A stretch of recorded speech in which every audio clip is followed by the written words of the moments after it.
बारे में, तो आज हम सिद्धि के बारे में करेंगे। बुद्धि के जो परिणाम थे ना, क्या क्या थे परिणाम बुद्धि के?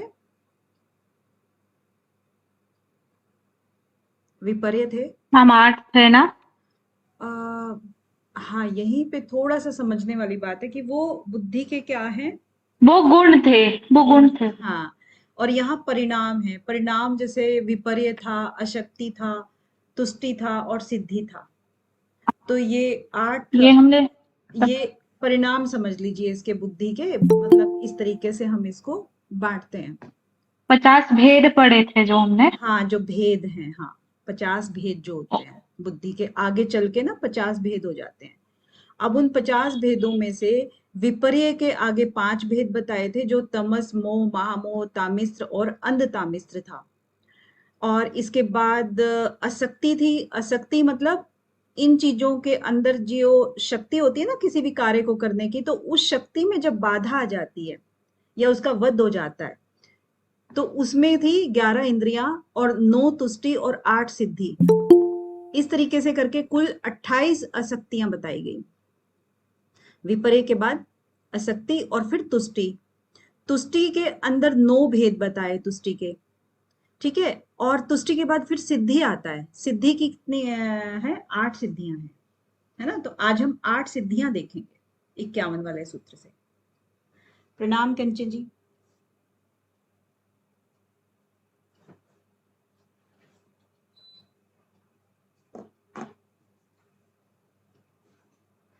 तो देखते हैं 8 सिद्धियों में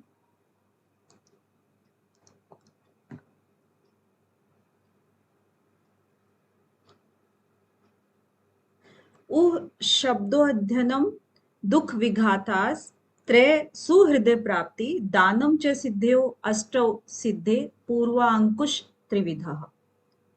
तो यहाँ पर सिद्धियों की बात कर रहे हैं कि जो कैवल्य में जो सहायक होती है ना, वो सिद्धि होती है, जो ये वाली सिद्धि है। और बाकी की जो होती है ना, जो विपर्य आया 1, अशक्ति था 2, और तुष्टि था वो 3, और ये चौथा प्रकार था। तो ये जो 3 प्रकार हैं वो सिद्धि नहीं लाते हैं, वो बाधा लाते हैं। और जो कैवल्य में सहायक होती है वो सिद्धि नामक बुद्धि की एक प्रकार होता है। तो सिद्धि में क्या क्या चीजें आती हैं फिर, वो चीज हम देखेंगे आगे, क्योंकि हम थोड़ा सा और अंदर घुस घुस के देख रहे हैं ना शब्दों में क्या क्या चीजें हैं। तो सिद्धि के अंदर 8 चीजें आती हैं। 8 ऐसी चीजें जिनकी सहायता से हम ज्ञान प्राप्त करते हैं और आगे बढ़ते हैं।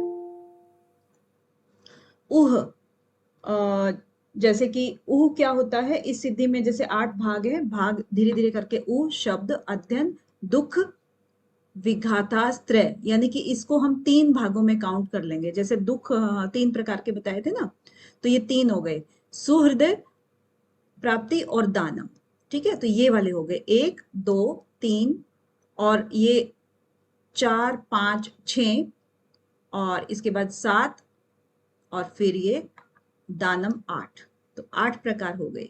च सिद्धय अष्टौ, ठीक है।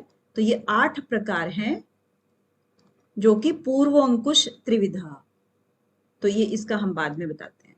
तो यहां से स्टार्ट करते हैं एक बार, क्योंकि शब्दों को जब हम ब्रेक करके बोलते हैं ना, पढ़ते हैं, तो अच्छे से समझ में आ जाता है। ऊपर वाले से इतना समझ में नहीं आता है। तो आगे क्या है कि उह शब्दों, उह यानी कि जो उह का मतलब क्या होता है ना, जो भी हम चीज सुनते हैं, जैसे आप और हम बात कर रहे हैं, सुन रहे हैं, समझ रहे हैं चीजों को, तो फिर इससे आपको जो क्वेरी होती है आप पूछते हो, या आपको जो ज्ञान होता है वो आप शेयर करते हो। मुझे जो ज्ञान होता है मैं आपको शेयर करती हूँ। तो इसको क्या कहते हैं? वाद विवाद। यानी कि आपने एक दूसरे से तर्क वितर्क किया। तो वो तर्क वितर्क जो होता है वो ज्ञान में बढ़ोतरी करता है हमेशा। वाद विवाद, जैसे पहले के टाइम में जब भी शास्त्रार्थ होते थे तो उसको वाद विवाद के रूप में ही देखते थे। शास्त्रार्थ में जो भी विजयी हो गया, इट मीन्स वो ज्यादा ज्ञानी है। तो तर्क वितर्क करना किसी भी चीज के लिए वो आपकी ज्ञान में वृद्धि करता है। तो ऊ नामक जो शब्द है वो इससे रिलेटेड है, तर्क वितर्क से रिलेटेड। फिर आता है शब्द। शब्द मतलब जैसे आप किसी की भी टेक्स्ट बुक पढ़ते हो, किसी गुरु से डायरेक्ट ज्ञान लेते हो, तो शब्द सुनते हो उनसे, सुनते हो ना कोई भी, तो वो शब्द जो है ना, सिर्फ सुनना मात्र नहीं होता है, आपको उसको अच्छी प्रकार से उसके डेप्थ तक जानना है कि ये शब्द कह क्या रहा है। तो शब्द को भी हमें ध्यान से समझना होता है। इसके बाद अध्ययन आता है। अध्ययन मीन्स आपने शब्द भी सुन लिया, तर्क वितर्क भी कर लिया, लेकिन उसका अगर अध्ययन नहीं किया बाद में, यानी कि एक समय के बाद, 1 घंटा तो हम लोग यहाँ पर स्पेंड कर रहे हैं, उसके बाद में आप बिल्कुल भूल गए कि ये कोई टाइम की क्लास होती भी है क्या, नेक्स्ट टाइम आपको इसी टाइम याद आएगी, तो ऐसा नहीं है। उसका अध्ययन करना जरूरी होता है बाद में भी, यानी कि जो भी आपने बातें सुनी उसको धारण करना है, रोज अपने आप में सुधार लेकर के आना है, तो उसको अध्ययन बोलते हैं, अध्ययन नामक सिद्धि हो गई। इसके बाद दुख विघास त्रय, विघातास त्रय। दुख विघातास मतलब जो दुखों का विघात, जो 3 प्रकार के दुख हैं जो कि विघात करते हैं, उनके बारे में बोल रहे हैं। तो ये तो चर्चा खैर पहले हो भी चुकी है और आगे भी कर देंगे अभी। उसके बाद क्या है, सुहृद, यानी कि जो अच्छा हृदय होता है, सुंदर हृदय की प्राप्ति होती है जिससे, ऐसा विचार हमने अपने आप में डेवलप करना है। तो उस विचार के लोग आपस में ही मिलते हैं, सेम विचार वाले। देखिए यहाँ पर सिर्फ योग से रिलेटेड है, दूसरे सब्जेक्ट से रिलेटेड तो है नहीं, तो सेम विचारधारा वाले आदमी जब चलते हैं तो उनका मन लगता है उस रास्ते पर। तो मन लगता है, कुछ साथी मिलते हैं, तर्क वितर्क आप उनके साथ कर सकते हो, शब्दों का आदान प्रदान कर सकते हो जो आपको नहीं आते हैं, तो उस तरीके से सीखने को बहुत कुछ मिलता है आपको। तो सुहृदय मतलब आपके एक ही हृदय से रिलेटेड या एक ही विचारधारा से रिलेटेड आप अपनी कंपनी बनाते हो। फिर प्राप्ति आता है लास्ट में, मतलब सुहृद प्राप्ति, और दानम आता है लास्ट में। तो दानम क्या कहता है कि जब हमें ज्ञान हो जाता है किसी चीज का, तो हम उसको क्या है, एक्सचेंज करते हैं, शेयर करते हैं, इसका मतलब देते हैं, किसी को प्राप्त भी करते हैं और देते भी हैं। तो इट मीन्स क्या हुआ कि आप उसका आचरण करने लगे हो, आध्यात्मिक मार्ग पर आगे बढ़ने लगे हैं। तो आपकी कितनी हो गई ये सारी की चीजें, 1 2 3, और दुख को छोड़ दें हम, तो सुहृद प्राप्ति 4 और एक दान 5। ठीक है, तो ये 5 प्रकार के आपके जो भी साधन हुए, ये 5 प्रकार आपके क्या कहलाते हैं, ये 5 प्रकार, ये प्रकार कहलाते हैं गौण। गौण, गौण किस लिए होते हैं, क्योंकि ये तो आपके ना आंतरिक चेतना को बढ़ावा दे रहे हैं, आंतरिक चेतना को बढ़ा रहे हैं ये। और जो इसका परिणाम निकल के आ रहा है, दुख विघातास्त्रय, यानी कि ये जो 3 चीजें हैं, 3 प्रकार के दुख हैं, ये विघात हो रहे हैं इससे, 3 प्रकार के जो दुख हैं ये इससे नष्ट हो रहे हैं। ठीक है, तो ये तो हो गए गौण, ये तो कार्य कर रहे हैं इसके ऊपर, इसके ऊपर कार्य किया जा रहा है। तो वो 3 प्रकार के कौन कौन से दुख हैं, एक आध्यात्मिक जो आत्मा के आधार पर होती हैं, चाहे वो शरीर हो, मन हो, इंद्रिय हो, सब। ठीक है, और दूसरा आदि दैविक होता है जो कि दैव प्रकृति द्वारा मिलता है, वो सब आपको मालूम ही है। भौतिक होता है जो कि आपके प्राणियों से जो दुख मिलता है उसको भौतिक कहते हैं। तो इस तरह से तीनों दुखों का नाश हो जाता है, और इन्हीं तीनों प्रकार के दुखों का हम जब एकांतिक और आत्यांतिक विनाश करते हैं, तब हमें कैवल्य की प्राप्ति होती है। ठीक है, तो ये इन 5 को, जो ऊ शब्द, अध्ययन और सुहृद प्राप्ति और दान, इन 5 को हमने क्या कहा है, गौण कहा है। और जो आध्यात्मिक हैं, आदि दैविक हैं, आदि भौतिक हैं, यानी कि 3 प्रकार के दुख हैं, वो उनको हमने मेन कहा है। ठीक है, ये 3 चीजें जो है ना यहाँ पर कही गई हैं, जो कि इनमें जो बाधा उत्पन्न करते हैं, वो कौन कौन से हैं, जो आगे कहा ना, पूर्व अंकुश त्रिविधा, पूर्व अंकुश, इनके अंदर जो अंकुश लगाता है, त्रिविधा, मतलब कि जो प्रत्यय सर्ग के हमने कितने बताए थे, पार्क प्रत्यय सर्ग या बुद्धि सर्ग के भाग बताए थे ना। देखो बुद्धि सर्ग को प्रत्यय सर्ग भी बोला जाता है, तो इसीलिए कंफ्यूज नहीं होना, कभी प्रत्यय सर्ग बोल देंगे, कभी बुद्धि सर्ग बोल देंगे। कितने भाग बताए थे, 4 भाग बताए थे। कौन कौन से, विपर्य, विपर्य, आगे विपर्य, आसक्ति, तुष्टि, सिद्धि। अरे वाह संगीता जी, अशक्ति, तुष्टि और सिद्धि, ये थे। तो पूर्वोंकुश त्रिविधा, यानी कि हम सिद्धि की बात कर रहे हैं ना अभी इस सूत्र में, सिद्धि की चर्चा कर रहे हैं। तो ये पूर्व अंकुशा त्रिविधा, ये जो तीन हैं पहले वाले, ये इसके बारे में कह रहे हैं। पूर्व अंकुशा, पूर्व जो पूर्व में जो तीन कहे हैं त्रिविध, वो अंकुश लगाते हैं, वो तो कैवल्य में अंकुश लगाते हैं, यानी कि बाधा डालते हैं, और सिद्धि जो है वो आपकी सहायक होती है। इसका मतलब हुआ ये, ठीक है। कैवल्य की प्राप्ति में सहायक सिद्धि होगी अगर हम इन चीजों के ऊपर चलेंगे, जो हमने 8 प्रकार की चीजें कही हैं, तो हम सिद्धि के द्वारा हम कैवल्य तक पहुंचेंगे। अदरवाइज ये विपर्य है, 5 प्रकार का आपका बताया, अशक्ति है जो 28 प्रकार की बताई, तुष्टि है जो 9 प्रकार की बताई, और आई होप आपको सब याद है कि तुष्टि, तुष्टि मतलब संतुष्टि। आप मार्ग में चल तो रहे हो लेकिन मंजिल आपकी दूर है, और आप बीच में ही कहीं संतुष्ट हो गए कि ठीक है ना, मिल रहा है सब। एक स्टोरी आपने अक्सर सुनी होगी, जो कहते हैं ना कि एक भिखारी था, रोड पे, रोड साइड में फुटपाथ पे बैठा हुआ था। तो किसी ने उससे, मतलब उसने किसी से भीख मांगी, तो उसने कहा अरे तेरे हाथ पैर सही सलामत है, तू अभी भी भीख मांग रहा है, तेरे को शर्म आनी चाहिए। कह रहे फिर क्या हो गया, क्या कर लूंगा। कहते कमा थोड़ा सा, किसी के घर में काम करो, बाहर करो, इतना तो तुम्हें मिल ही जाएगा, 10-15 हजार। कहता है कि फिर उससे क्या होगा। कह रहे उससे होगा क्या, तू अपना ढंग से कहीं भी रहेगा, अच्छा खाएगा और तेरे पैसे जमा होंगे। तो कहता है उससे क्या होगा। तो कह रहे उससे और क्या, तेरी जिंदगी अच्छी हो जाएगी। तो बिन तेरे को ज्यादा, जब पैसे इकट्ठे कर लेगा, घर बनेगा, घर बसाएगा, बच्चे होंगे। तो कहता है फिर उससे क्या होगा। तो फिर कहता है और मजे करेगा, और क्या है। तो कह रहे यहाँ क्या कर रहा हूं मैं, यहाँ भी तो मजे कर रहा हूँ, मेरे को कुछ भी नहीं करना पड़ रहा। तो अपना अपना सोचने का, संतुष्टि का एक लेवल होता है, तो वो ऐसे ही सोच रहे हैं। तो इसी तरह से ना, यहाँ जो तुष्टि नामक जो भी एक ये थी, तो 9 प्रकार की जो तुष्टि थी, वहां पर लोग ना आधे में जाकर के ही संतुष्ट हो जाते हैं कि आपको आगे नहीं बढ़ना है, बस ठीक है, आनंद आ रहा है। एक है ना, जो हमारा कौन सी है, अस्मिता वाला, आनंद अस्मिता। तो अस्मिता पे या आनंद पे आकर के जब हम ठहर जाते हैं साधना करते करते। हाँ जी कंचन जी, मजे करने के लेवल भी सबके अलग अलग होते हैं। तो जो आनंद या अस्मिता पे हम ठहर जाते हैं ना, कि अबे बहुत आनंद आ रहा है, इससे बाहर को पंचकोश में आता है ना ये सब, तो उसमें आनंद वाली अवस्था में जब हम ठहर जाते हैं, उससे आगे बढ़ने का मन नहीं करता है। और जबकि लक्ष्य क्या लेके चले थे, हमें कैवल्य प्राप्त करना था, लेकिन हम आनंद वाली अवस्था में ही फंस जाते हैं। अरे वाह, इससे अब बाहर नहीं जाना, बस यही मजे हैं, खूब मजे हैं। तो वो क्या, वो कभी वो मोक्ष प्राप्त करेगा, कभी नहीं करेगा। बेशक उसमें सात्विक गुण भर गए हैं, लेकिन वो मोक्ष प्राप्ति की तरफ नहीं गया, वो बीच में ही उसको संतुष्टि हो गई। तो उस तरीके से ये है कि ये भी एक बाधा है कैवल्य में। तो इसी प्रकार से ये सारी की सारी बाधाएं हैं, और सिद्धि नामक जो भी हम ये स्टेप्स अपनाएंगे, तो उसमें हमारे कैवल्य की प्राप्ति हो जाएगी। ओके, क्लियर है ना। आगे 52 वाला सूत्र है, न बिना भावेर लिंगम, न बिना लिंगेन भाव निवृत्ति, लिंगाख्यो भावाख्या तस्मात् द्विविध प्रवर्तते सर्ग।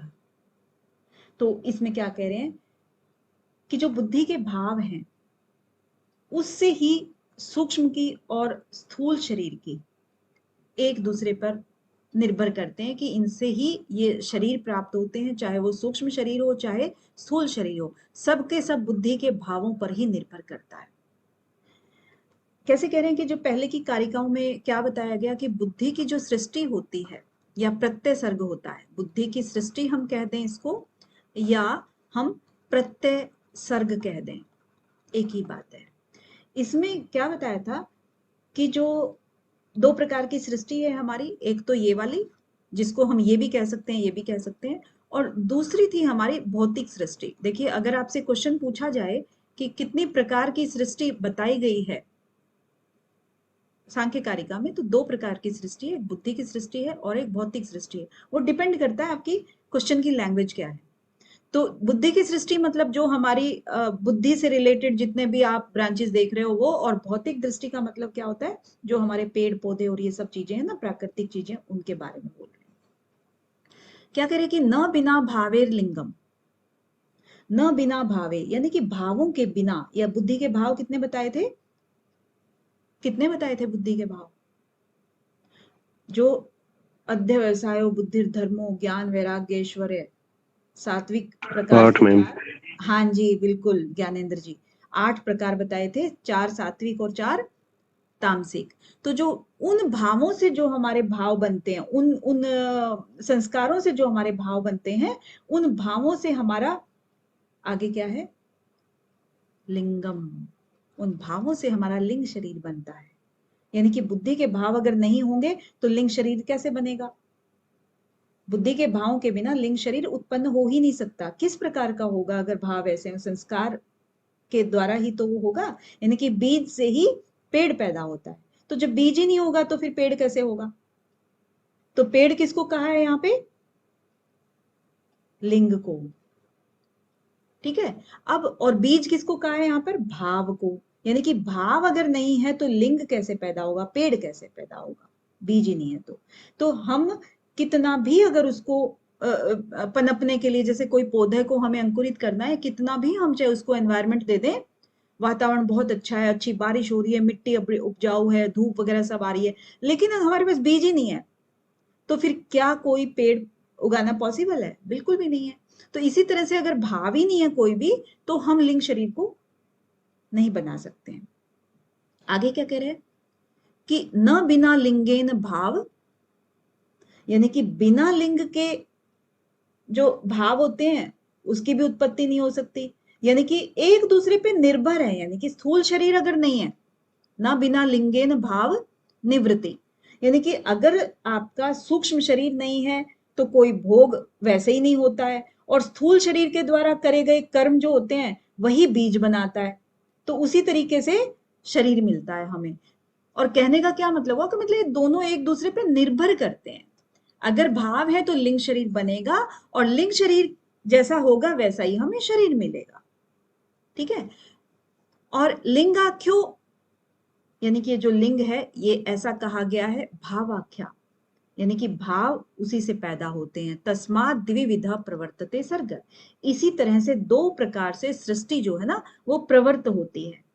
एक तो भाव शरीर, भाव से भाव की सृष्टि जो हो गई, और दूसरा हमारी लिंग की सृष्टि से, यानी कि सूक्ष्म से हमारा स्थूल शरीर होता है, और भावों से हमारा सूक्ष्म शरीर बना, और लिंग शरीर से हमारा स्थूल शरीर बना, ठीक है।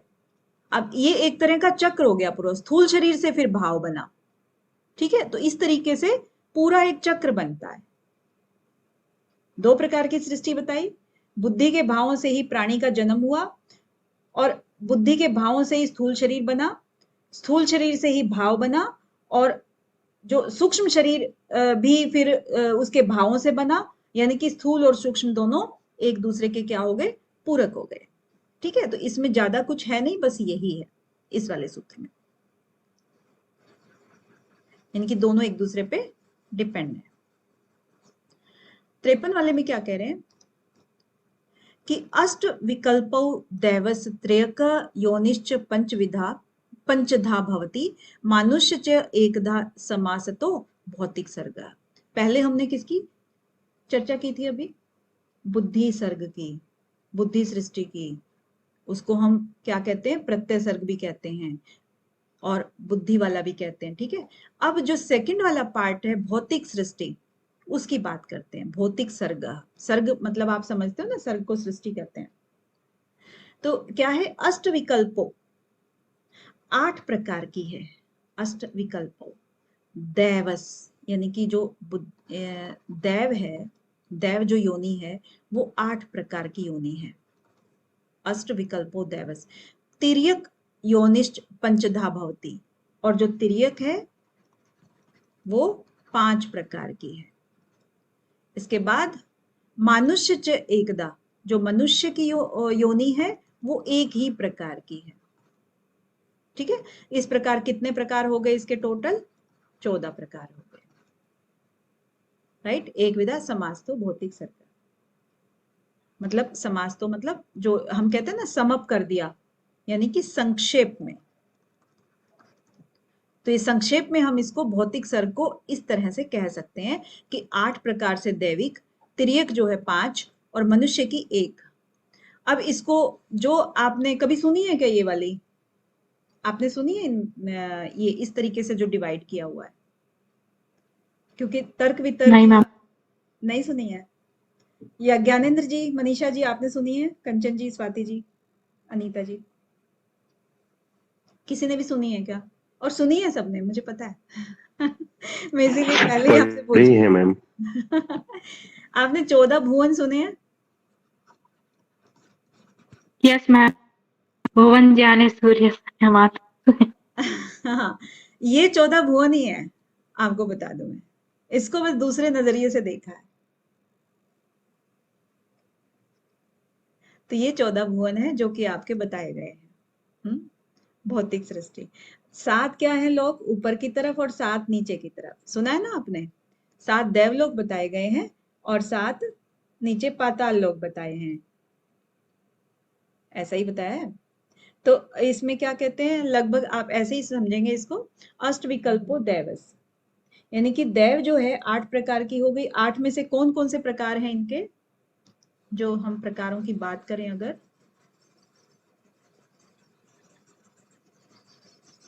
इनमें 8 प्रकार आपके हो गए। सबसे पहले जो फर्स्ट नंबर पे आते हैं, यहां से करते हैं, हम क्या कहते हैं, ब्रह्मा, ठीक है, जो ब्रह्मा होते हैं। दूसरा प्रजापति, तीसरा पैतृ योनि होती है, ठीक है। चौथा इंद्र, जो इंद्र होते हैं उनको बोलते हैं इंद्र की योनि। पांचवा गंधर्व, ठीक है, और छठा यक्ष, और सातवां राक्षस, और आठवां पिशाच होता है। तो इस तरीके से 8 प्रकार की दैव योनि है जो कि हमारे पृथ्वी लोक से ऊपर ही ऊपर रहते हैं सारे। इसके बाद आता है 5 प्रकार हो गया तिर्यक योनि। नेक्स्ट, ये सिर्फ ऐसे ही कर रहे हैं, इसमें दिया नहीं हुआ है, सिर्फ तिर्यक नाम दिया है ना, तिर्यक योनिक पंचधा भवती, इसमें सिर्फ नाम दिए। हम यहाँ पे थोड़ा सा और एक्सप्लेन करने की कोशिश कर रहे हैं ना, इसलिए। तो तिर्यक योनि में क्या आता है, नेक्स्ट आता है तिर्यक योनि। अब ये 5 प्रकार कौन से हैं, एक तो आपका हो गया पशु, दूसरा हो गया आपका पक्षी, तीसरा हो गया आपका मृग। अब मृग योनि है जरूर, लेकिन इसमें सारे जंगली जानवर आते हैं। आप इसको मृग से ना, मृग क्योंकि जंगल में रहता है इसलिए आप इसको जंगली जानवरों से रिलेट कर सकते हो। चौथा आपका गया सरीसृप, यानी कि जो सरकने वाले जानवर है, रेंगने वाले जानवर है वो। पांचवा आ गया आपका स्थावर वाले, जो वृक्ष होते हैं वो वाले आ गए। तो 5 प्रकार की आपकी तिर्यक योनि आ गई, ठीक है। इसके बाद मनुष्य च एक विधा। अब मनुष्य की क्या है, एक ही तरह की होती है योनि, इसमें कोई विषमता या समानता नहीं बताई गई है, क्योंकि इसमें त्रिगुण होता है। और संक्षेप में ये सारी की सारी ही भौतिक सृष्टि है, इसी को हम भौतिक सृष्टि बोल रहे हैं। ओके, देव योनि में 8, त्रियक में 5 और मनुष्य में 1, यानी कि 14 प्रकार की योनियां बताई हैं। ओके, क्लियर है?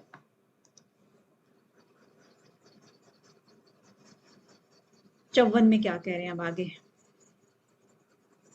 चौवन में कह रहे हैं कि ऊर्ध्वम सत्व विशालस्तमो विशालश्च मूलतः सर्ग मध्य रजो विशालो ब्रह्मादि स्तंभ पर्यंत।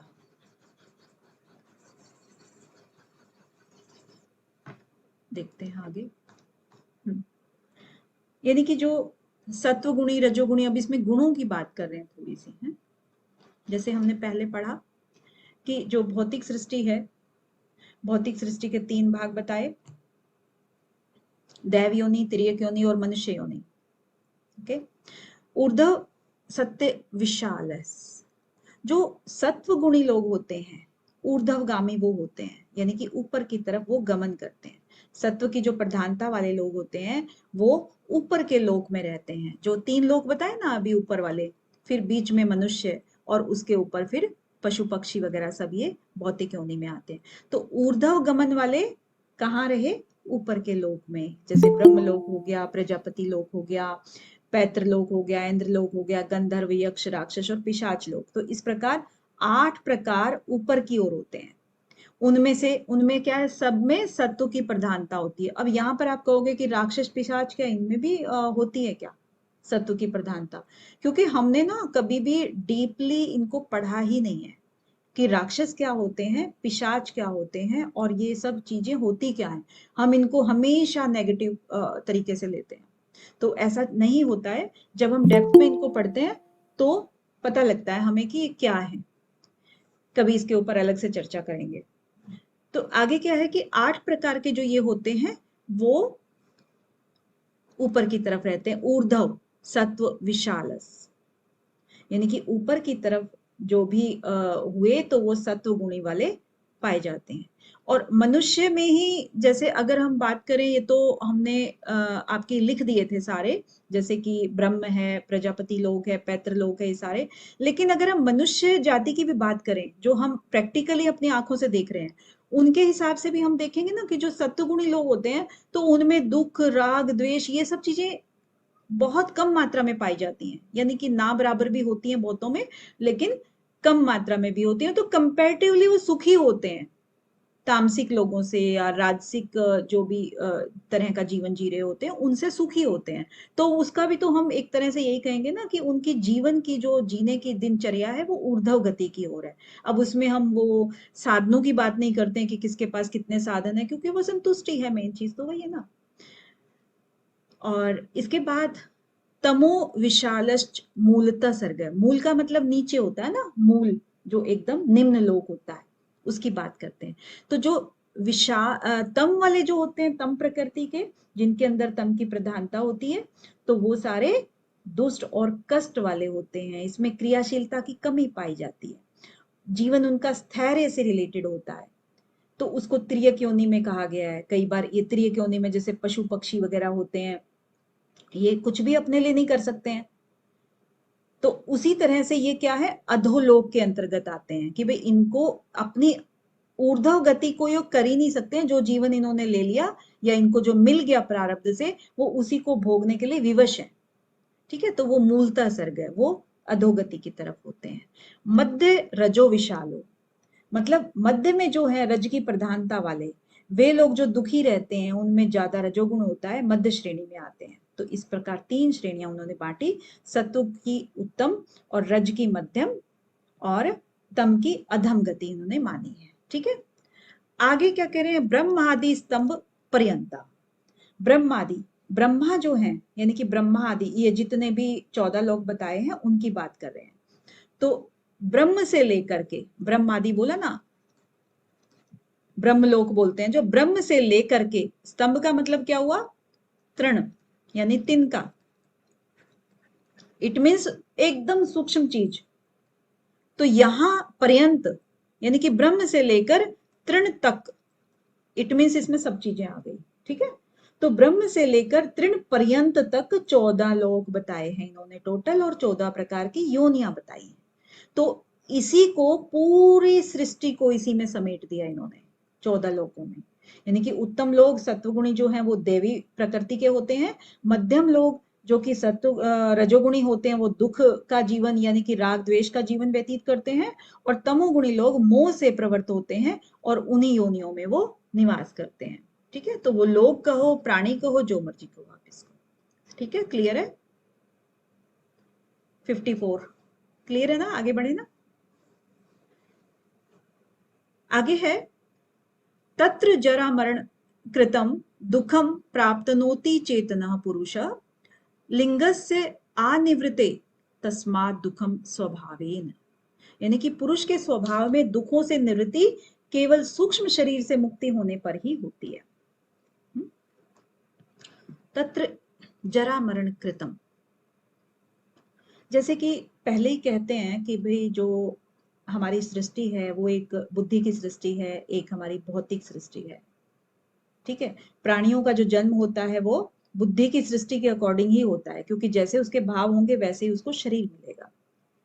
और बुद्धि की सृष्टि भी दो प्रकार की बताई, एक भाव और एक लिंग। ठीक है, भाव जैसा होगा वैसा लिंग होगा, यानी कि सूक्ष्म शरीर होगा, सूक्ष्म शरीर जैसा होगा वैसा ही स्थूल शरीर होगा। और उसके बाद फिर 3 प्रकार की योनियां बताई, दैव, त्रियक और मनुष्य। राइट, क्लियर है ना, ऊपर का भी आपका सम हो गया। अब तत्र, तत्र जरा मरण कृत, अब यहां पर तत्र का मतलब उसी तत्र से है, इन्हीं 3 प्रकार की योनियों से है, जो ऊपर कहा, दैव, त्रियक और मनुष्य। ठीक है, ये जो तत्र है दैव, त्रियक और मनुष्य, ये तत्र है। जरा मरणकृत, अब यहां पर आपका सब कुछ आ गया, जैसे कि जरा, जरा क्या होता है, जो चीज जर्जर हो जाती है, इट मीन्स बुढ़ापा। मरण मीन्स मरना, मृत्यु। और कृत मीन्स मतलब उससे उत्पन्न, जो जरा मरण है उससे उत्पन्न जो भी क्या है, दुख प्राप्त होते हैं, जो प्राप्त करता है चेतन पुरुष, यानी कि जो चेतन पुरुष है, सभी प्राणी जो हैं वो सब के सब जो जन्म मरण से उत्पन्न हुए दुखों को प्राप्त करते हैं। ठीक है, क्लियर है ना ऊपर वाली लाइन। लिंगस्य आनिवृते तस्मात् दुखम स्वभावेन, अब जो लिंग है, जो लिंग शरीर है, सूक्ष्म शरीर है, क्योंकि यहां पर हम देख रहे हैं ना कि इस बुक में जितना भी हम लिंग शरीर बोल रहे हैं इसका मतलब सूक्ष्म शरीर है, हम सूक्ष्म शरीर बोलना चाह रहे हैं। और इसीलिए इसको बार बार देखिए, इसमें सूत्रों में ही यूज हुआ है ना इसका, लिंगस्य, इसका मतलब सूक्ष्म शरीर। तो अनिवृत्ते मतलब निवृत्त होता है एक तो, और अभी आपको पढ़ते पढ़ते इतना ज्ञान तो हो गया है कि निवृत्त मतलब, या कोई भी ये जो शब्द आता है इसका मतलब एक होता है, मतलब जैसे निवृत्त का मतलब तो अपना मुक्ति पाना हो गया। ठीक है, किसी चीज से छुटकारा पाना। और अगर पहले लग जाता है, आपने योग सूत्र में भी आप आगे देखोगे और यहां भी कई जगह आपने देखा है, अगर पहले लग जाता है तो इट मीन्स एक तो मुक्त होना और एक अच्छी तरह से मुक्त होना, यानी कि एक उसका एक विशेषण लग गया एक तरह से कि विशेष रूप से मुक्त हो जाना, यानी कि हमेशा के लिए मुक्त हो जाना, अनिवृत्ते। तो ये अनिवृत्ते यानी कि जो लिंग शरीर है वो हमेशा के लिए कब छुटकारा पा सकता है, तस्मात् दुखम, उन दुखों से, स्वभावेन, यानी कि जो स्वभाव से ही उसके अंदर दुख होते हैं उनसे वो लिंग शरीर ही छुटकारा पाएगा, तभी जाकर के आपको मुक्ति संभव है। ओके, क्लियर है। जैसे योग सूत्र में ना, परिणाम ताप संस्कार दुखैर गुण वृत्ति विरोधाच दुखमेव सर्वम विवेकिनः, यानी कि बेशक आप कितनी भी उच्च अवस्था में चले जाओ, जब तक आपका शरीर रहेगा और शरीर के बाद उस अवस्था में वापस आने के आपके रहेंगे परिणाम ताप संस्कार, इन सारे संस्कारों से जितने भी आपको चाहे सुख मिल रहे हैं, कहने को आपको अच्छा लग रहा है सुखों को भोगना, लेकिन जो विवेकी होता है, जिसमें बुद्धि आ जाती है, विवेक ज्ञान जागृत हो जाता है, उसके लिए वो सारे दुख ही है। रसगुल्ला खाने में अगर हमें सुख प्राप्त हो रहा है तो वो विवेकी ये कहेगा इसमें भी दुख है, क्योंकि मजा जो आ रहा है ना, इस मजे को आप बार बार लेना चाहोगे तो वो दुख का कारण बनेगा आपके लिए। चलिए नेक्स्ट 56, इसमें क्या कह रहे हैं, इतेश प्रकृतिकृतो महदादि विशेष भूत पर्यंत प्रतिपुरुष विमोक्ष अर्थम स्वार्थम इव परार्थम आरंभ। इतेश, इतेश मतलब इसी प्रकार, इसी प्रकार से प्रकृति जो है, प्रकृति मतलब मूल प्रकृति हमारी जो नित्य तत्व है उसकी बात कर रहे हैं। कृतो जो कार्य करती है, कौन से विकार करती है, कार्य कौन से करती है, कार्य शुरू करती है तो महद आदि, जो महद आदि उसने कार्य आरंभ किए है ना, जो शुरू में उसके विकार उत्पन्न हुए, उससे विशेष भूत पर्यंत, जब वो भूत पर्यंत तक जाते हैं, विशेष यानी स्थूल, आपको पता है ना विशेष और अविशेष अलग अलग कराए थे आपसे, विशेष क्या होते हैं और अविशेष क्या होते हैं, आपको, आप बेशक कहीं भी देखोगे आपके तुरंत माइंड में आ जाना चाहिए, इतनी बार इसको घिस चुके हैं। विशेष मतलब जिनसे हमें ज्ञान का डायरेक्ट हम ज्ञान प्राप्त करते हैं, और अविशेष वो होते हैं जिनसे डायरेक्ट नहीं, जैसे तन्मात्राएं हैं उनको अविशेष बोलते हैं, है ना। और कर्मेंद्रियों और ज्ञानेंद्रियों को हम यहाँ पर विशेष बोलते हैं, प्लस मन को, राइट। तो ये विशेष है, मतलब स्थूल स्थूल चीजों को देखकर ही ज्ञान प्राप्त होता है। ये हो गया आपका सूक्ष्म। तो विशेष यानी कि ये भी क्या कह रहा है, भूत पर्यंत, ये भी प्रत्यक्ष की बात कर रहा है, व्यक्त अवस्था की, और ये भी व्यक्त अवस्था की बात कर रहा है। इट मीन्स महद आदि जो है ना, जब वो विकृत होते हुए व्यक्त अवस्था तक आ जाते हैं, भूत पर्यंत तक आ जाते हैं, उसके बाद प्रति पुरुष विमोक्ष। अब प्रति मतलब प्रत्येक पुरुष, प्रत्येक प्राणी का, यानी कि प्रत्येक जो चेतन मात्र है उसका विमोक्ष, यानी कि उसके मोक्ष के अर्थ के लिए, उसके मोक्ष के लिए। प्रयोजन होता है ना, प्रकृति का प्रयोजन क्या है, तो वो भोग और अपवर्ग कराना, तो उसके मोक्ष के लिए ही वो कार्य करती है। स्वार्थ, स्व अर्थ के लिए, यानी कि स्वयं के लिए। ईव, ऐसा लगता है कि वो खुद के लिए कार्य कर रही है, प्रकृति प्रकृति कृतो, यानी कि ऐसा लग रहा है वो खुद के लिए कार्य करती है, लेकिन ऐसा नहीं है। वो परार्थ आरंभ, परार्थ मतलब वो दूसरे के लिए कार्य करती है, आरंभ का मतलब कार्य। तो वो दूसरे के लिए कार्य कर रही है, अपने लिए नहीं कर रही है प्रकृति। सिर्फ इसमें यही कह रहे हैं, प्रति पुरुष विमोक्ष अर्थ वो प्रत्येक प्राणी के विमोक्ष के लिए कार्य कर रही है, उसके अर्थ के लिए कार्य कर रही है। स्वार्थ ईव, लग ऐसे रहा है जैसे वो खुद के लिए कर रही है, लेकिन वो परार्थ के लिए कर रही है, परार्थ के कार्य कर रही है, ठीक है। तो इतेश प्रकृति कृतो महदादि विवेश भूत पर्यंत, इसी प्रकार से प्रकृति जो भी कार्य कर रही है, महदादि जो कि भूत पर्यंत तक होता है, वो प्रति यानी कि प्रत्येक प्राणी के लिए मोक्ष के लिए कार्य कर रही है। ऐसा लगता है कि वो स्वयं के लिए कर रही है, लेकिन वो परार्थ के लिए कार्य कर रही है। क्लियर है ना। चलिए आगे बढ़ते हैं। संगीता जी, मुझे लग रहा है आप ही को क्लियर हो रहा है, बाकी कोई रिप्लाई नहीं करता है ज्यादा, है ना। स्वाति जी, अच्छा आपने भी किया, और कंचन जी भी। ओके, अनीता जी आप नो क्यों कह रहे हैं। जी मैम उतना टाइम का बोली थी मैम, जो नहीं पता था आज ऊपर जो बता रहे थे उसको। अच्छा अच्छा, ठीक है ठीक है, मैंने मैसेज अभी देखा, सॉरी। ओके, जी मैम। 57 में क्या, देखिए मैं समझाते समझाते खुद ही डूब जाती हूँ उसमें, तो मुझे पूछना ही ध्यान नहीं रहता। चलिए, 57 में कह रहे हैं, वत्स विवृद्धि निमित्तम क्षीरस्य यथा प्रवर्तिर अज्ञस्य अज्ञस्य पुरुष विमोक्ष निमित्तम तथा प्रवर्तिर प्रधानस्य। अब देखिए, इसमें जो ऊपर वाले सूत्र में बड़ी अच्छी बात करी थी इन्होंने, कि प्रकृति जो है वो पुरुष के विमोक्ष के लिए खुद ही कार्य करती है। प्रकृति कृतो मतलब खुद कार्य कर रही, कोई कह नहीं रहा है उसको कार्य करने के लिए, वो खुद कर रही है। और वो लग ऐसे रहा है जैसे खुद के लिए कर रही है, लेकिन वो परार्थ के लिए कर रही है।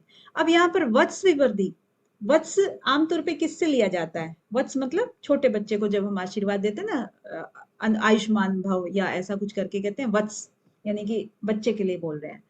विवृद्धि, वो तो वत्स जो होता है, छोटा बच्चा जो होता है, वो उसके बढ़ाने के लिए, उसकी विवृद्धि वृद्धि करने के लिए, निमित्तम जो उसको पोषण करने के लिए, विवृद्धि मतलब पोषण कहेंगे हम, तो उसको पोषित करने के लिए निमित्त बनाया जाता है। किसको निमित्त बनाया जाता है, जो एक बेबी होता है, जो इस संसार में आता है, उसको जब पोषित किया जाता है और निमित्त बनाया जाता है क्षीरस से। क्षीरस से मतलब आपको मालूम है कि क्या कहते हैं, क्षीर को दूध कहा जाता है, ठीक है ना। तो दूध को माध्यम बनाया जाता है उसकी बढ़ाने के लिए, उसकी ग्रोथ के लिए, ठीक है। यथा प्रवृत्तिर अज्ञस्य, अब कैसे, जैसे कि देखिए, जो एक माँ का शरीर होता है, माँ का शरीर क्या है, वो आपका जो उसके अंदर आत्मा है वो तो चेतन है, लेकिन शरीर अचेतन की अवस्था में आएगा, प्रकृति के अंदर आएगा, लेकिन क्रिया कौन करा रहा है, चेतन करा रहा है उससे, मतलब ऐसा लगता है। और जो जब बच्चा पैदा होता है तो दूध अपने आप आ जाता है, ये भी आपको सबको मालूम है। तो अपने आप क्या है, वो शरीर को हम अगर अचेतन अवस्था में मान रहे हैं, प्रकृति का हिस्सा मान रहे हैं, तो जब वो अचेतन अवस्था में अज्ञस्य मतलब अचेतन अवस्था अगर बच्चे के बढ़ोतरी के लिए, उसके पोषण के लिए अगर अपने आप उसको दूध का निर्माण कर रही है प्रकृति, तो आप खुद देख सकते हो कि उसमें तो किसी का कोई रोल नहीं था। जो प्राणी था, चेतन था, मनुष्य या आत्मा या इसका तो कोई रोल नहीं है। प्रकृति का कार्य है ये कि उसने कैसे उन पंचभूतों से एक नई जीवात्मा के पोषण के लिए दूध का निर्माण किया अंदर ही अंदर। तो इसी तरह से प्रकृति अपने लिए कुछ नहीं कर रही है, लेकिन वो क्रिया कर रही है तो किसी प्राणी के लिए, पुरुष के लिए कर रही है। ठीक है, क्लियर आ रहा है ना थोड़ा सा? पुरुष विमोक्षम निमित्तम, इसी प्रकार से पुरुष के विमोक्ष के लिए, उसके मोक्ष के लिए वो निमित्त का कार्य करती है। तथा प्रवृत्ति प्रधानस्य, उसी प्रकार से जो क्रियाशील होती है प्रकृति, प्रवृत्ति यानी कि प्रधान जो है, प्रधान के दूसरे अर्थों में हम क्या कहते हैं इसको, प्रधान को प्रकृति कहेंगे ना। प्रकृति को हम प्रधान भी बोलते हैं, अव्यक्त भी बोलते हैं, कई चीजें, कई नाम आ चुके हैं आपके सामने अभी। तो उसी तरह से जो प्रधान है वो प्रवृत्त होता है किसके निमित्त, पुरुष के विमोक्ष के निमित्त। क्लियर है ना? क्लियर? 58 में आगे बढ़ते हैं। असुख के निवृत्त्यर्थम यथा क्रियासु प्रवर्तते लोके पुरुषस्य विमोक्षार्थ प्रवर्तते तद्वद अव्यक्तम। यानी कि जो अचेतन प्रकृति है, चेतन पुरुष के मोक्ष के लिए ही खुद ही प्रवृत्त होती है, उसको कोई प्रवृत्त करता नहीं है। ठीक है, औसुक के मीन्स जो एक उत्सुकता होती है उसको कहते हैं औसुक के, यानी कि कुछ जानने की इच्छा करना, जिज्ञासा टाइप का, जिज्ञासा या उत्सुकता। क्योंकि काम करने के लिए ना, जैसे कोई आपको बहुत मनपसंद कोई भी चीज खानी है या कोई चीज पढ़ना है, तो इतनी उत्सुक हो गया कि कहीं से वो चीज मिल जाए, तो उसको उत्सुकता बोलते हैं, औसुक के। निवृत्ति अर्थम मीन्स निवृत्ति, यानी उस कार्य को करने के लिए उसकी उत्सुकता होती है, वो कार्य करने के लिए वो बेहद उत्साहित होता है। यथा जिस प्रकार से क्रियाशु प्रवर्तते लोके, क्रियासु मतलब जैसे क्रिया उत्पन्न होती है, यानी कि प्रवर्तते लोके मतलब प्रवृत्ति की, यानी कि संसार के प्राणियों के लिए जिस प्रकार हम कोई क्रिया करने के लिए वो उत्सुक होते हैं, उसी प्रकार से। ठीक है, पुरुषस्य विमोक्षार्थ, पुरुष के विमोक्ष के लिए प्रवृत्त होती है, तद्वद यही कहा गया है। तद्वद पहले ही कहेंगे हम यहाँ पर कि इसीलिए कहा गया है कि पुरुष के विमोक्ष के लिए जो अव्यक्त है। अब देखिए, प्रधान आपका पहले वाले सूत्र में शब्द यूज हुआ, और यहां पर आपका क्या हो गया, अव्यक्तम। ये भी प्रकृति का ही पार्ट है। कहीं प्रकृति शब्द यूज हो जाता है, कहीं प्रधान शब्द यूज हो जाता है, कभी अव्यक्तम हो जाता है। ठीक है, तो अव्यक्त जो है वो पुरुष के विमोक्ष के लिए स्वयं ही प्रवृत्त हो जाती है, उत्सुक हो जाती है। उसको कोई कहता नहीं है कि भाई इसको मोक्ष चाहिए तो इसके लिए काम कर। ठीक है, वो खुद ही क्रियाशील हो जाती है उसके विमोक्ष के लिए। नेक्स्ट है 59। अब जैसे रंगस्य दर्शित्वा निर्वर्तते नर्तकी यथा नृत्यात् पुरुषस्य यथा आत्मानं प्रकाश्य निर्वर्तते प्रकृति। अब जैसे कि पहले भी एग्जाम्पल के थ्रू बताया कि पुरुष के मोक्ष के लिए प्रकृति अपने आप ही क्रियाशील हो जाती है।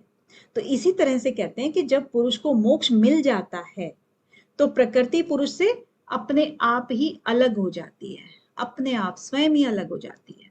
क्योंकि अलग तो होगी, पुरुष अलग हो गया, प्रकृति अलग हो गई। अब चाहे उसको ये कह लो कि पुरुष प्रकृति से अलग हो गया या प्रकृति पुरुष से अलग हो गई, लेकिन यहाँ पर क्योंकि प्रकृति उसको सब दिखाती है, प्रयोजन वही करती है पुरुष के मोक्ष के लिए, तो वो एक बार अगर किसी प्राणी को या किसी चेतन आत्मा को मोक्ष मिल गया तो वो उससे दूर हट जाती है। ऐसा नहीं कि वो क्रिया करना बंद कर देगी, वो दूसरे जो चेतन है, अनेक माने गए ना पुरुष यहाँ पर, तो दूसरों के लिए फिर वो सेम कार्य करती है। एक मोक्ष हो गया उसको छोड़ देती है। तो कैसे उसने एग्जाम्पल के थ्रू यहाँ पर बताया है, एग्जाम्पल क्या दिया है, एक नर्तकी का। जैसे एक नर्तकी होती है ना कि नाट्यशाला में उसका एक डांस का परफॉर्मेंस होना है, और डांस करने के बाद जब जनता ने देख लिया, उसके बाद उसका परफॉर्मेंस खत्म, वो एकदम अलग हो जाती है, स्टेज से उतर के वो बिल्कुल आम लोगों में घुल मिल जाती है। क्योंकि अब दोबारा अगर कहे कि दोबारा परफॉर्मेंस करो तो उसको वो मजा नहीं आएगा, वो बात नहीं है उसमें। ठीक है, तो इसी का एग्जाम्पल देते हैं कि रंगस्य दर्शित्वा, यानी कि जो रंग है, नाट्यशाला है, रंगस्य दर्शित्वा मतलब उसमें दिखाया जाता है, निर्वर्तते मतलब फिर उससे निवृत्त हो जाती है। जैसे आपको कई बार ये निवृत्त शब्द आया है, अगर निवृत्त मतलब उससे अलग हो जाना, फिर वो दिखा करके, रंगस्य में दिखा करके अपना नृत्य वो अलग हो जाती है। नर्तकी के बारे में बात ही कर रहे हैं। यथा नृत्यात, यानी कि नर्तकी जब नृत्य को रंगशाला में दिखा करके वो निवृत्त हो जाती है, फ्री हो जाती है। पुरुषस्य यथा आत्म, पुरुष जैसे उसी प्रकार से पुरुष जो है वो जब आत्म को प्राप्त हो जाता है, ठीक है, स्वयं को, तो प्रकाश्य, यानी कि प्रकाश उसको जब मिल जाता है, निर्वर्तते प्रकृति, और उसी समय से प्रकृति जो है वो उससे निवृत्तते, उससे अलग हो जाती है। ठीक है, क्लियर है?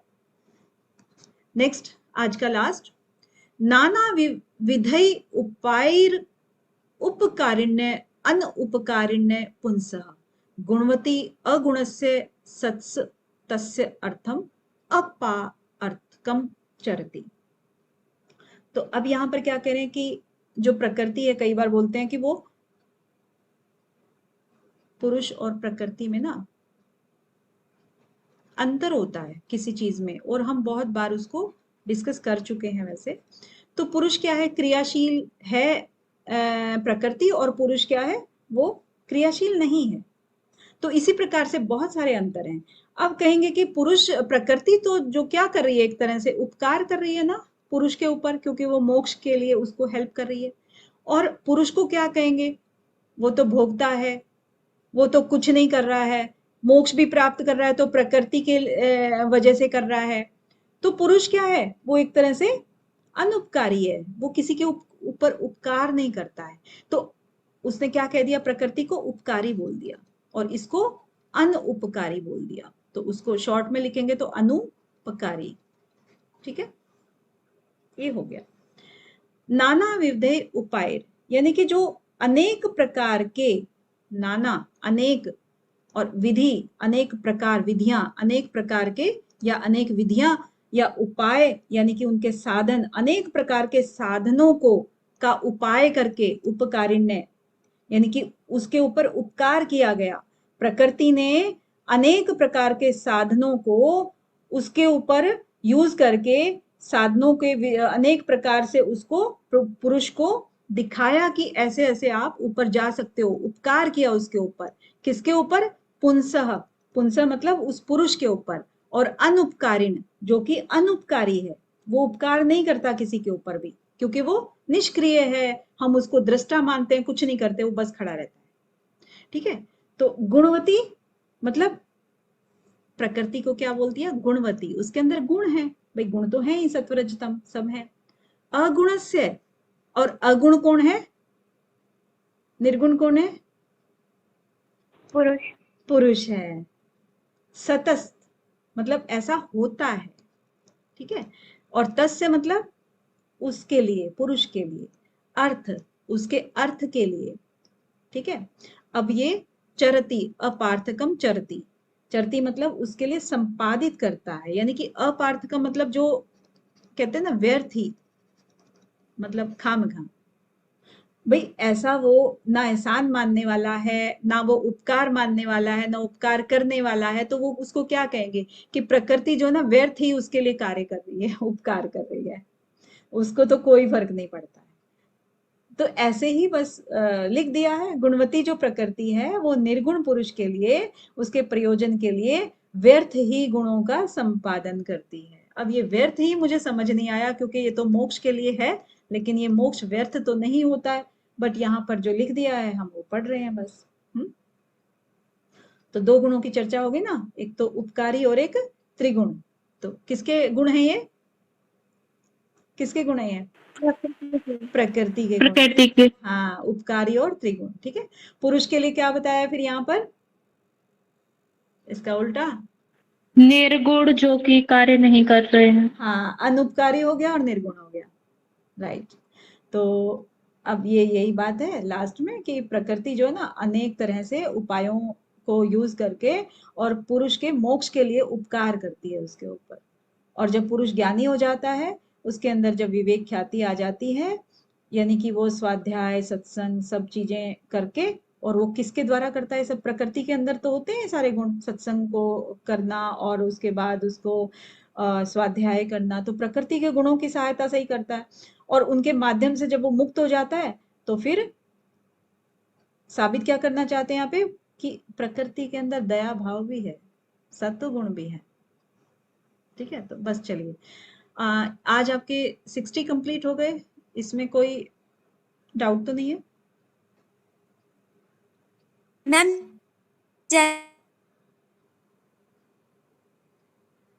आ गया ना? हाँ। तो इसका आंसर आप दे दीजिए। स्वाति जी दे रही हैं सी। बुद्धि के कितने गुण सी हैं? आएगा मैम, टाइप नहीं हो रहा मेरा तो।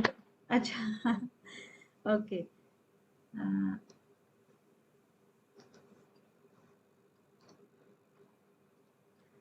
आपका सी, आप बोल रहे हैं 8, बुद्धि के 8 गुण हैं। ओके। नेक्स्ट, सांख्य कारिका के अनुसार त्रयोदश करण में कौन कौन हैं?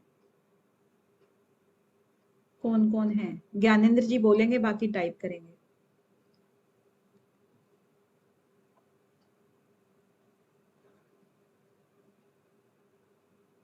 हाँ जी।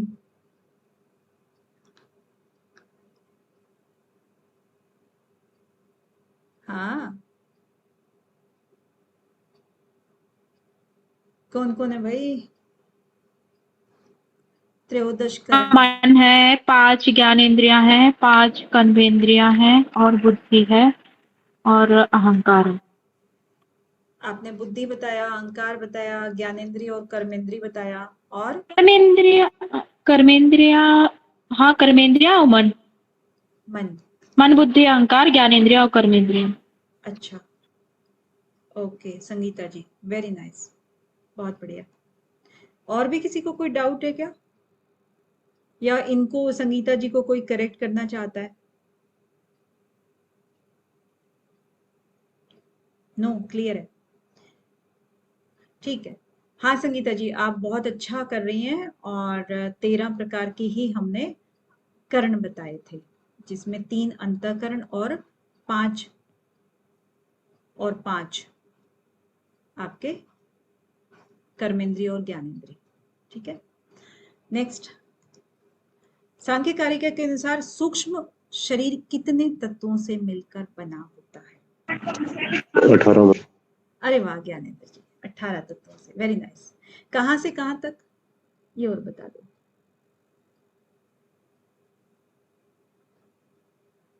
ये और बता दो, थोड़ा सा रिवीजन हो जाता है इससे, क्योंकि एक बार ना आपका ये पूरा करा देंगे जो डे 1 से हमने क्वेश्चंस बनाए हैं।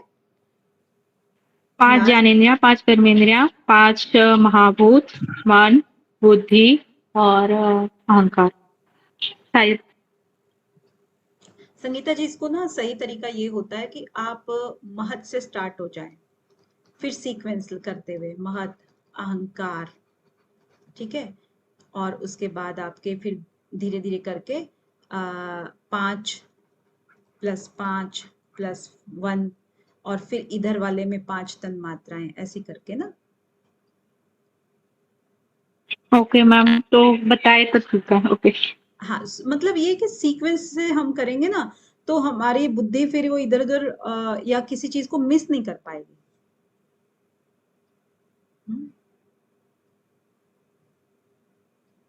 ओके, चलिए नेक्स्ट। सांख्य कारिका के अनुसार सूक्ष्म शरीर कितने तत्वों से मिलकर बना होता है? तो ये क्या था? ये मैंने, सेम है क्या? सेम है मैम। अच्छा, ओके, ठीक है। तो और आगे, सांख्य कारिका के अनुसार सुमेलित करना है।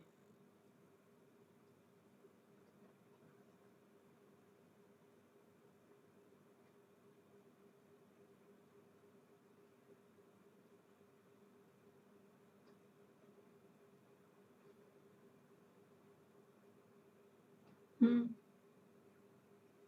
सी आएगा ना मैम?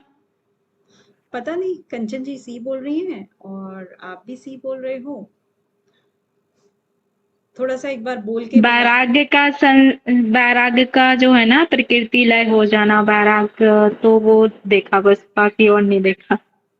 मैचिंग कर ही दो फिर, खुद से बोल करके ना, कि जैसे रजो में राग है, इससे क्या होता है।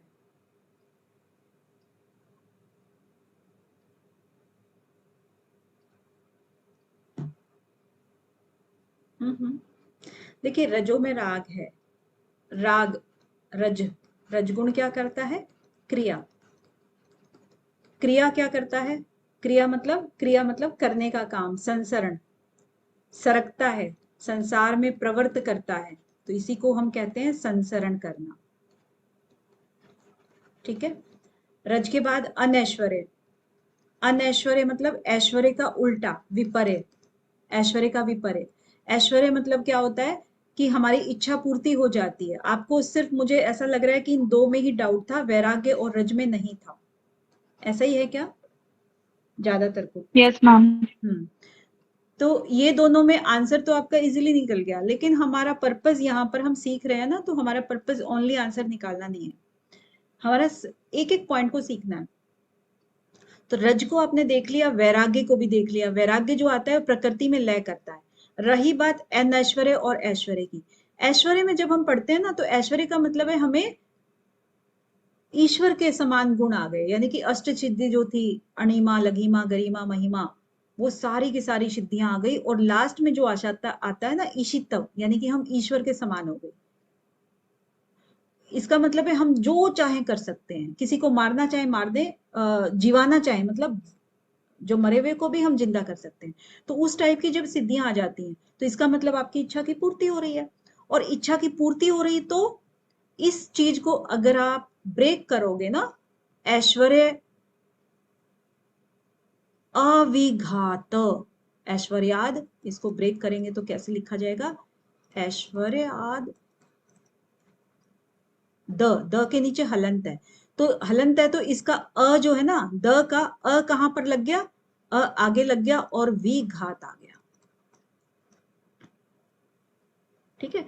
ऐश्वर्याद अविघात, यानी कि जो ऐश्वर्य को विघात नहीं करते, बाधा नहीं पहुंचाते। इट मीन्स जो ऐश्वर्य के अंदर बाधा नहीं पहुंचाएंगे, तो वो क्या हो गए, ऐश्वर्य के अंतर्गत आ गए।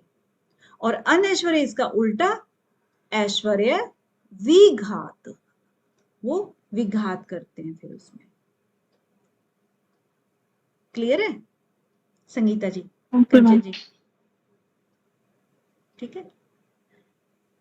और वैराग्य का आपको पता ही है कि जब वैराग्य हो जाता है किसी चीज से, तो हम प्रकृति में लय हो जाते हैं।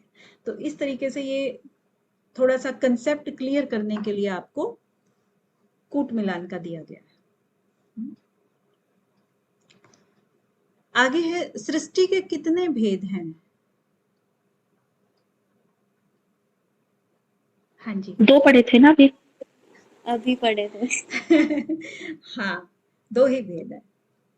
कौन कौन से हैं ये बता दो, चलो 2 भेद हैं बता दिए सबने। एक तो बुद्धि बताया बुद्धि गया और है। हाँ, भौतिक। और एक एक बुद्धि, एक भौतिक।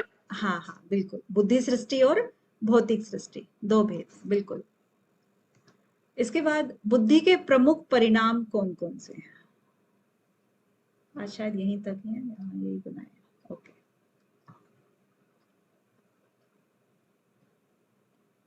बुद्धि के प्रमुख, बी आएगा। कंचन जी सी कह रही हैं। हाँ, ज्ञानेंद्र जी, मैम ज्ञानेंद्र जी क्या बी कह रहे मैम, हैं? बी था शायद, B. B ma'am, B. B. और कंचन जी?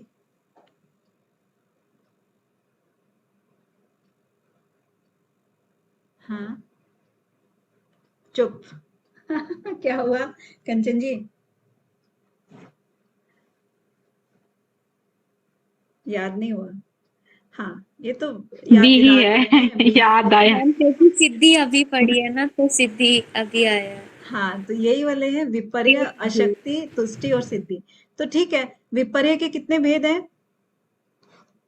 5 भेद बताए थे, अशक्ति के 28 बताए थे, तुष्टि के 9 बताए थे और सिद्धि के 8 बताए थे। राइट? तो इनके अलग अलग हम भेदों की बात करें तो ये इतने भेद हैं और टोटल कितने हो जाते हैं? 50 भेद। बुद्धि के आगे जो है ना 50 भेद होते हैं। चलिए आज का ही लास्ट था। Okay, thank you.